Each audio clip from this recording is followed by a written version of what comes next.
আসসালামু আলাইকুম। Tanna health care hospital থেকে সবাইকে স্বাগতম। আমি ডক্টর মাজার সোহেল, পেইন মেডিসিন কনসালটেন্ট।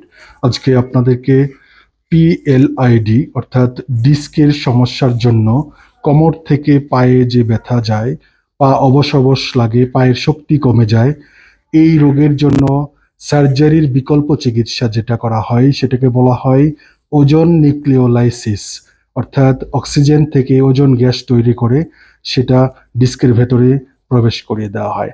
তো এখানে আমরা একটা এমআরআই, এই এমআরআই ফিল্মের মধ্যে আপনারা দেখতে পাচ্ছেন যে এই যে ডিস্কটা আছে, এই ডিস্কের ভেতরে যে জেলটা থাকে সেই জেলটা বাইরে চলে আসছে, অর্থাৎ এটাকে বলছি আমরা হার্নিয়েটেড ডিস্ক।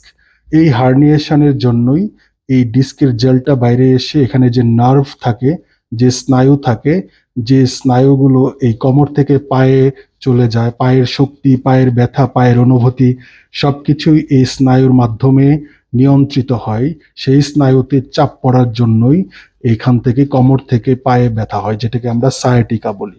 তো প্রত্যেকটা দুটো মেরুদণ্ডের হাড়ের মাঝখানে ডিস্ক থাকে, কিন্তু এই সর্বশেষ যে ডিস্কটা আছে, যেটাকে হচ্ছে লাম্বার 5 ভার্টিব্রা এবং সেক্রাল 1 ভার্টিব্রার মাঝখানে ডিস্কের জেলটা বের হয়েছে। তো এখন আমরা এই ওজন নিউক্লিওলাইসিস করার জন্য দুটো মেশিন লাগে। একটি মেশিন আপনারা দেখতে পাচ্ছেন, এটাকে বলছি আমরা ওজন জেনারেটর। এই এই এই মেশিনটা অক্সিজেন কালেক্ট করে এখান থেকে, এই যে দেখতে পাচ্ছেন যে অক্সিজেন সিলিন্ডার, অক্সিজেনটা এদিক দিয়ে এসে এই মেশিনে ঢুকে এই মেশিন থেকে ওজন গ্যাস হয়ে বের হয়। তারপর আমরা এখান থেকে ওজন গ্যাসটা সংগ্রহ করব। সংগ্রহ করার পরে আরেকটা মেশিন লাগবে, আরেকটা মেশিন যেটা হচ্ছে ফ্লোরোস্কোপ অথবা সিআর্ম মেশিন। এই ফ্লোরোস্কোপ এবং সিআর্ম মেশিনের মাধ্যমে আমরা ডিস্কের ভেতরে চলে যাব। কম্পিউটারাইজড এই মনিটরে আমরা ডিস্কের ভেতরে চলে যাব।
Wanna stay